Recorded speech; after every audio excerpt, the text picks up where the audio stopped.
year has gone by since the release of the Samsung Chromebook Plus. With that time, the price of the Chromebook Plus has gone down. I've seen them as low as $250 for a refurbished model, which is crazy, and as low as $350 for a new one. So the question is the Chromebook worth it in 2018? How does it fare a year later? And what do you get when you purchase a device like this? Stick around, I'm going to answer all those things and more.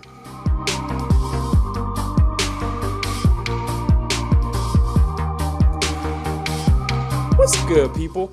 I'm YetiMachete. Tech it ain't easy. I'm here to help you out. Listen, before we dive into the device, I want to say, if you're new to the channel and you like what you see, you're definitely going to want to subscribe because we got some big giveaways coming to the channel and you don't want to miss out. On the subject of not missing out, with the Chromebook Plus's build quality, you're really not missing out on anything here. Samsung hit the nail on the head when it comes to the build quality of the Chromebook Plus. The sleek silver aluminum build, rounded corners, and the ultra thin design make the Chromebook Plus stand out amongst a lot of thick, bulky plastic Chromebooks currently on the market. Sure, there's the beautiful Google Pixelbook, but that's more than twice the price of Samsung's offerings. While most laptops are sporting the 16:9 widescreen aspect ratio, the Chromebook Plus is rocking the 3:2 ratio, giving it more of a square look. This aspect ratio may turn some people off, but it works surprisingly well here, because the Chromebook Plus has a 360-degree hinge, allowing this to double as a tablet. And in tablet mode, the 3:2 ratio feels much more natural than if it were 16:9. One of the trade-offs with a device being so thin is the ports, or lack thereof. On the right side, you have your volume rockers and power button for tablet mode. You also find a USB Type-C port, and possibly my favorite feature, the included stylus. More on that later. On the left side, you will find a micro SD card slot, another USB Type-C port, and the endangered species, also known as the headphone jack.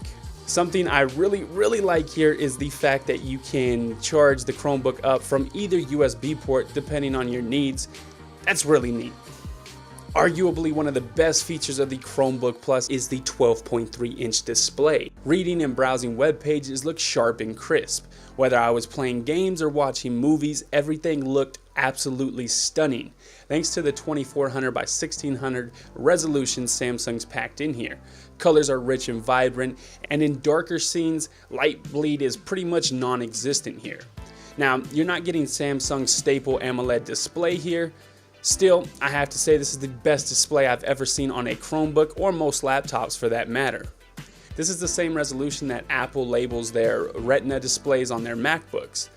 Viewing angles are great. The only downside is the glossy panel, making the display difficult to see in direct sunlight. The Chromebook Plus seems pretty perfect so far, right? Well, it almost would be, but the speakers Samsung equipped with the Plus here are, well, okay for the most part. It's really just the placement that kills it. Samsung decided to put the speakers on the bottom of the Chromebook, one on the left and right, making for an unpleasant experience no matter how you decide to use this 2-in-1. In laptop mode, they work best. The sound bounces off the surface and back up, however, still slightly muffled. In tablet mode, the speakers face you, but the back of the screen is blocking them, again muffling the sound. Thankfully, there's a headphone jack. Don't get me wrong here, the speakers will do the job. They sound about as good as any flagship phone, but that's pretty poor for a laptop speaker in my opinion. The keyboard on the Chromebook Plus is pretty good with only a few negatives and quirks. I've heard other reviewers say that the keyboard feels cheap, but that just isn't the case here. I think the keyboard feels great. The keys have decent amount of travel, albeit lacking a bit in feedback. The keys sit in the housing nicely with almost no wiggle to them. One caveat here with the keyboard is the lack of any backlighting. I would have really loved to see an upgradable version with backlighting, maybe in the next iteration.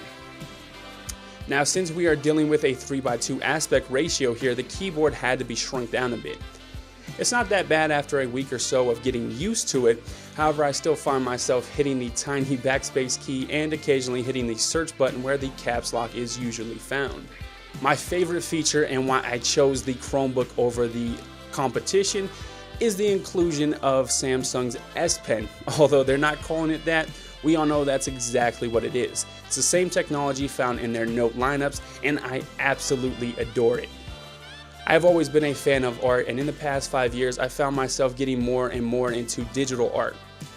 So how does this hold up for artists and note takers? Well, pretty good. I've tried multiple drawing apps such as Sketchbook, Artflow, and more recently Infinite Painter. For whatever reason, Sketchbook and Artflow both had the slightest delay from when I draw a line to when it actually shows up, and it really threw me off. Instantly I had doubted my purchase, but then I tried Infinite Painter and all my doubt went away. Everything was quick and snappy, drawing lines was fast and fluid. Oddly enough, I didn't find any issues or delay when jotting notes down. Not too long ago, I laughed at the idea of Chrome OS. With the lack of legacy apps or really any apps at all, you were essentially buying a device that only surfs the web. However, Samsung and Google have teamed up here to give you access to the Play Store straight out of the box, and with that opens up a whole new door for Chrome OS. Want to edit photos? Download Adobe Lightroom or Photoshop Express and do just that. Oh, what's that? You want to do some light video editing? Well, go ahead, download any video editor off the Play Store and you're good to go. And the cherry on top here is that you have access to all the games in the Play Store, some which actually support keyboard and mouse, and the ones that don't, well, simply fold the Chromebook Plus into tablet mode and have at it. Speaking of all these Android apps and games, let's talk about the performance and how the Chromebook Plus handles tasks such as those. I used to stray far away from laptops with ARM processors, but times have changed, and with how light Chrome OS is, the OP1 ARM CPU that's in the Plus handles games extremely well. I tested a variety of games: Bullet Force Asphalt 8, Rules of Survival, GTA San Andreas, and many others. All ran fluid and smooth. I was able to run games at max quality and still maintain solid frames with minimal hiccups. The biggest problem I ran into with some games and apps is the poor optimization when in landscape mode.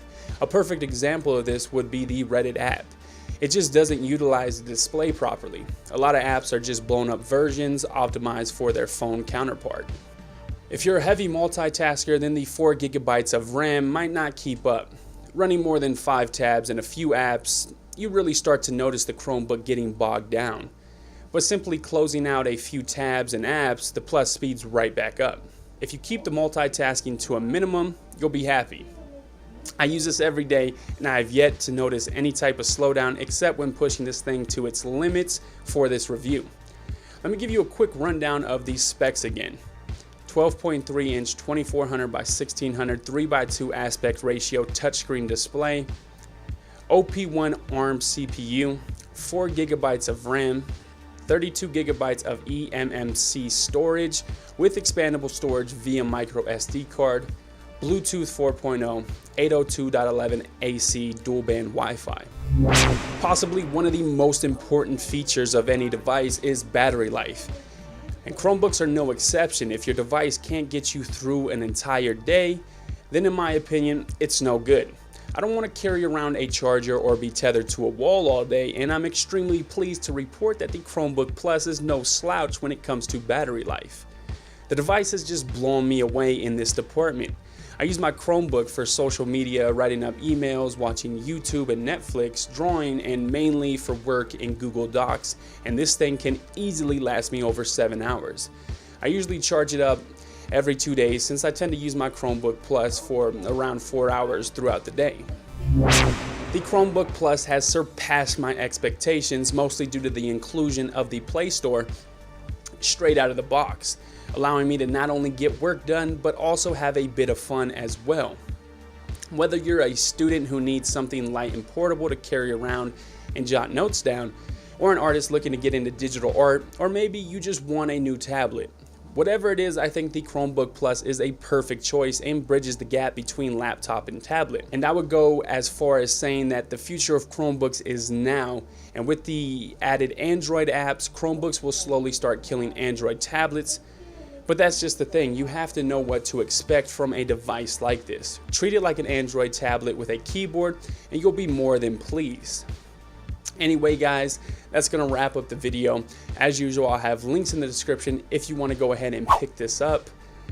If you guys did enjoy the video, you already know what to do. Smack that like button. And if you haven't yet, definitely check out my other content. Consider subscribing. I would appreciate it greatly.